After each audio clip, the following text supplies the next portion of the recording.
So good day, bali ito na yung another lineup natin. Natapos na natin i-wiring. Bali ayan siya, naka-open wiring lang tayo mga boss. Ayan. Ayan siya.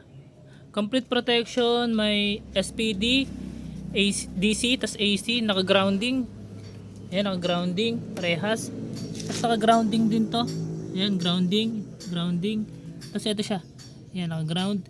Ito yung wire dudugtungan nilang naka-grounding na rin yan. Ano, okay na to, naka MCCB. Ay, may external na saksakan. Tas ito na rin yung sa may input. Tas ito yung output ng 220 sa solar panel. Naka ready na yan lahat. Yan. Yan siya mga bossing. Yan. Ito ay pang apat na lineup natin ngayong January. Nakatapos na tayo ng apat ngayong January. Mabenta po yung 3 kilowatt natin. Yan, sa promo price natin. Yan, ayan siya mga bossing. So sa gusto pong magpa-line up, message po kayo agad kasi nakakaubusan po tayo ng inverters. Maraming salamat.